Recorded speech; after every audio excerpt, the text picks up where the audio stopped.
Welcome to the second session of the survey of neural methods for personalized product search.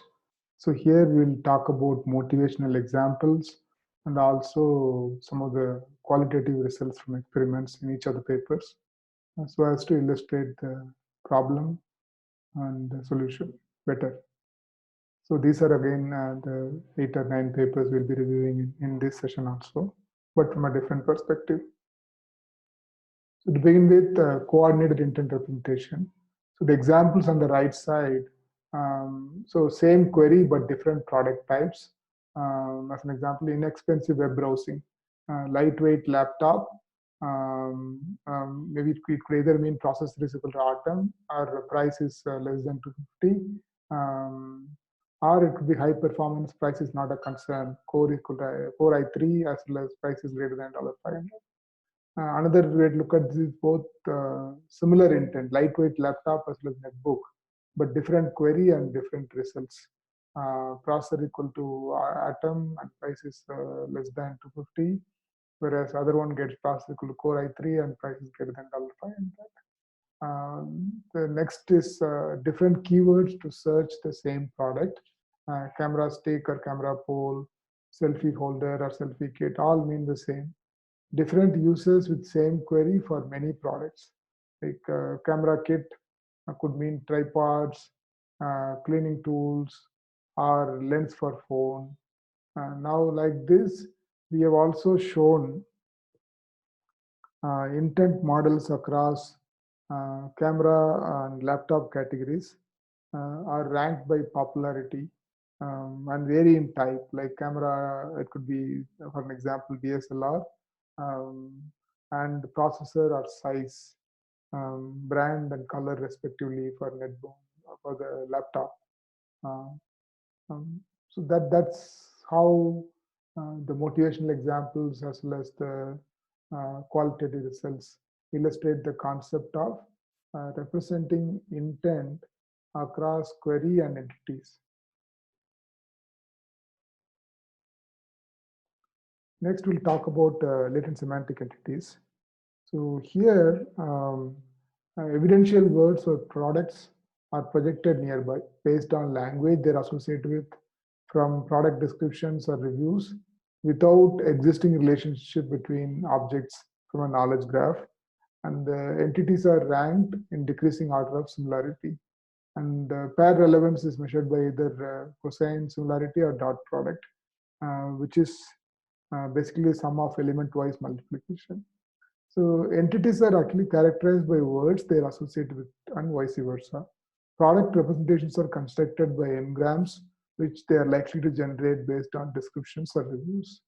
Query is projected into the entity space with mapping, a black arrow, and the F is the mapping. Right? Distribution over topics conditioned on Q in LDA, and term frequency vector representation of Q with rank reduced term concept matrix and inverse of rank reduced singular value matrix in LSI. Ideal vector for is for which cosine similarity with each of the entity embedding, where relevant entities are ranked higher than non-relevant or unjudged entities.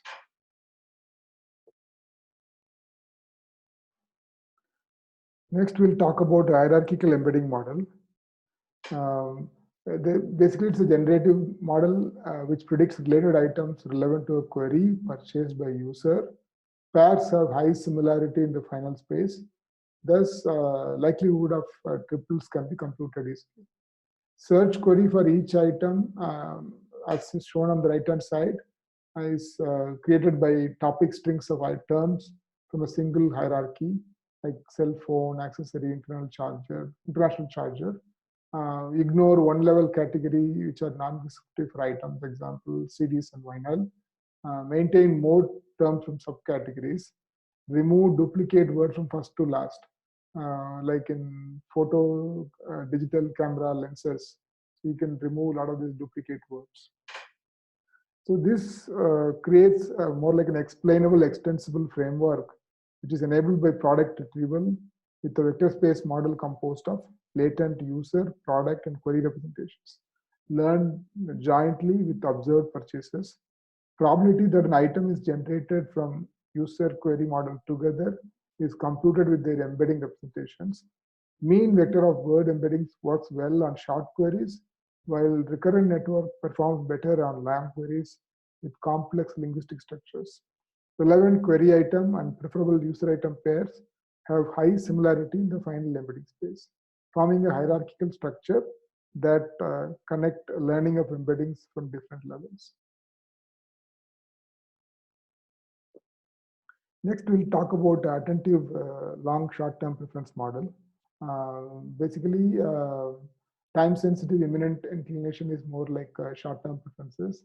It changes frequently and drastically, influenced by transient events, local shopping intention, season change, whether like summer or winter, situation dependent, personal occasion, product release, t-shirt followed by shorts, keyboard mouse followed by computer, etc.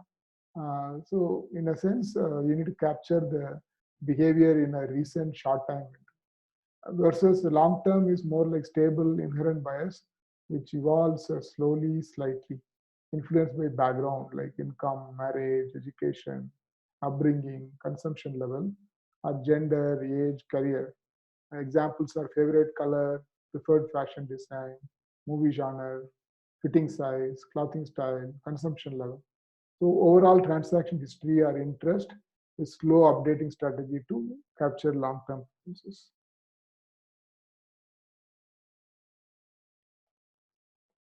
So these are some examples from the qualitative results.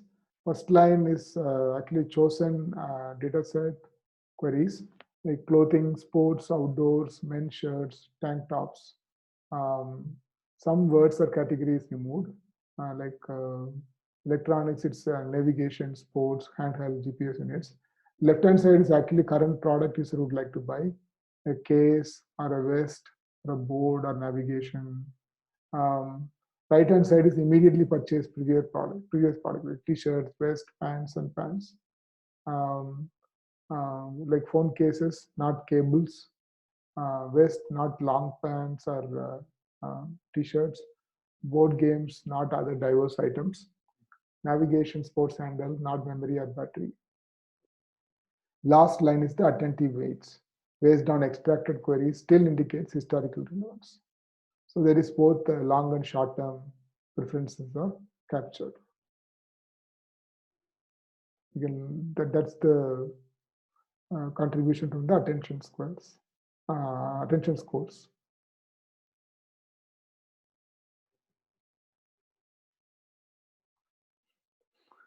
Next, we'll talk about the zero attention model. So here, based on the query frequency, the personalized search could be effective or not. So for low frequency queries like tail queries, item name in string, here probably it's not as effective.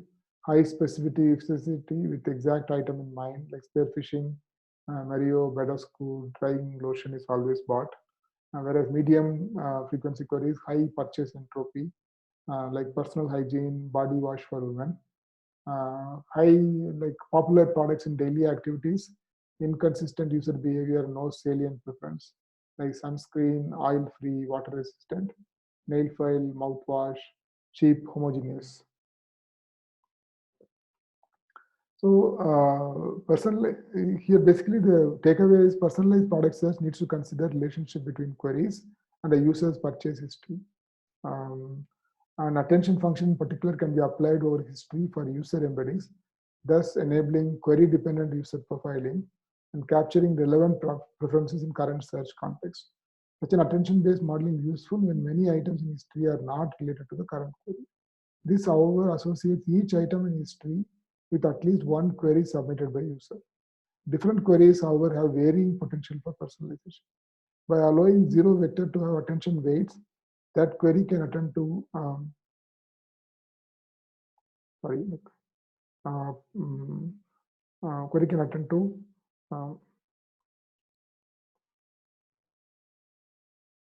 Just a minute, I went to the wrong slide, I think. So basically what here, this particular slide takeaway is personalization is beneficial only when preferences of individuals significantly different from the group preference. So different queries may need various degree of personalization. Some can be satisfied with popular items in general. Some correlate closely with users' historical purchase. In tail queries, specificity is high, like Stilla Stay All Day Waterproof Liquid Eyeliner. Even though relevance could be personal in medium frequency queries, Maybelline mascara, purchase entropy is high and MRR of popularity model is low. In high frequency queries, customers simply purchase one of the best sellers. While purchase entropy is high, no personal bias was identified among customers sampling. Thus, potential personalization varies significantly across different queries. Um, Here, zero attention model, attention-based embedding, in contrast, captures relevant user preferences in current search context. Rule out purchase products irrelevant to query. Like Johnson's baby products, you can rule out men's shampoo. Each item in history is not associated with the query, versus what happened in ALSTP, right? Um, which is attended by a model which always personalizes. That's what attention-based embedding does. Whereas, so personalized product search needs to consider relationship between queries and the user's purchase history. In XAMPP, in contrast, what's happening is query-dependent user model. You need to construct profiles as a weighted combination of past items, different attention to previous purchases per current intent. Zero vector allows model pay no attention to any input. In contrast, as in hierarchical embedding model, hyperparameter nearly trades off personalization gain of some queries with loss of others. Zero attention model alternatively, when a query does not require personalization or it has no useful purchase history to attend to, all the items in history would have small attention weights, which allows including information only from the query. When personalization has great potential for query, instead, most attention is allocated to historical purchases rather than the zero vector. User embedding should have strong influence only if the user shows salient, consistent interests on products related to current query. So next, some qualitative results. So here, session one, repeated purchase intent. Hierarchical embedding model ranks an item previously purchased better than query embedding model. Example is Clay. Then session two, attention embedding model factors each past purchase gets highest attention, weight allocation, and related product higher rank. So AEM factors in each item relevance with respect to current query. Super, the alternative is Tolby versus HEM.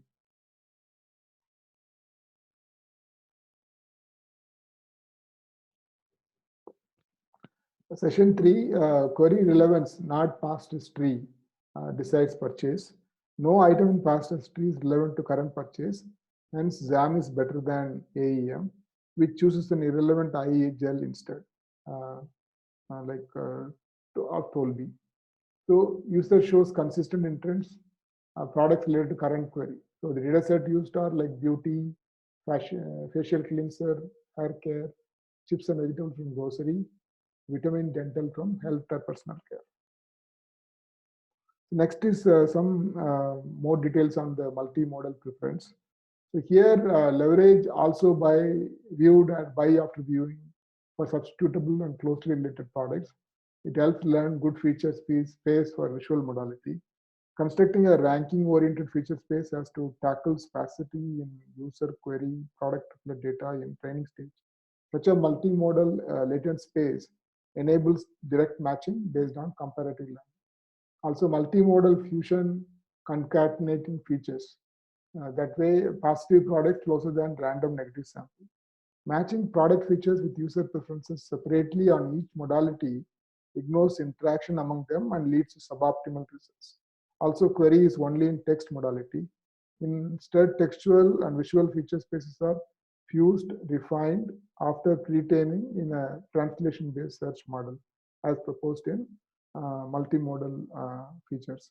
Autoencoder based on pairwise distance, example Euclidean, thus places an irrelevant product further based on its feature vector.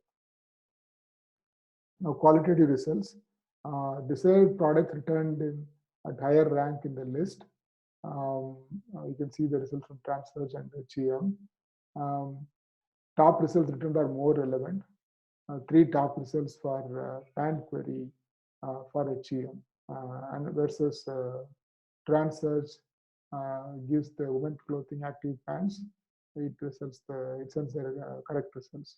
So returned results look more visually similar with appearance preferred by users. It's across categories also. So less relevance at top positions results in decline of trust towards the system. User satisfaction instead increases in product search if visually similar results are returned.